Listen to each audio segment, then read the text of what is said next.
Gujarat news ચેનલમાં તમારું સ્વાગત છે। ગોંડલ અને સાપરામાંથી ₹60 લાખનું 85,000 લીટર બાયોડીઝલ કબજે। સ્થાનિક પોલીસને અંધારામાં રાખી રેન્જ પોલીસનો દરોડો, 4 ટેન્કર મળી ₹1.70 કરોડનો મુદ્દામાલ કબજે। FSLના રિપોર્ટ બાદ ગુનો દાખલ કરાશે।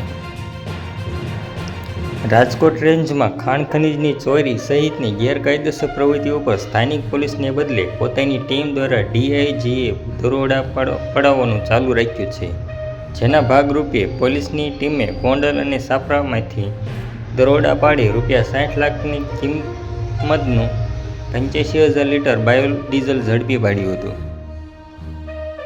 રેન્જ પોલીસની ટીમે ગોંડલ ગુંદાળા રોડ પર સૂર્યદીપ વેરહાઉસના ગ્રાઉન્ડમાં દરોડા પાડી અંદાજે 50,000 લીટર બાયોડીઝલ ભરેલા 3 ટેન્કર સાથે ડ્રાઈવર પૃથ્વીસિંહ રાવત અને ડ્રાઈવર સંતોષ યાદવની અટકાયત કરી હતી।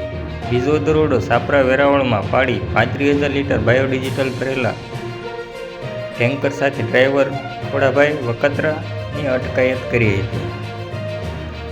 આ બંને સ્થળેથી એકંદરે ₹60 લાખનો બાયોડીઝલ અને 4 ટેન્કર મળી કુલ ₹1.69 કરોડનો મુદ્દામાલ જપ્ત કર્યો હતો। બંને દરોડા અંગે Gondal city B division police અને સાપરા પોલીસમાં જાણવાજોગ નોંધ કરાવી હતી।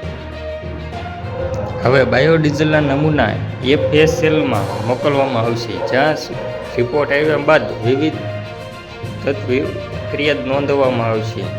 ઉલ્લેખનીય છે કે રેન્જ પોલીસની ટીમ દ્વારા છેલ્લા ઘણા સમયથી ખનીજ માફિયાઓ ઉપર રોષ બોલાવવામાં આવી રહી છે। હવે ગેરકાયદેસર રીતે બાયોડીઝલનો વેપલો કરનાર ઉપર તવાઈ બોલવામાં આવી છે। પરિણામે સ્થાનિક પોલીસમાં ફફડાટ મચી ગયો છે। ધન્યવાદ।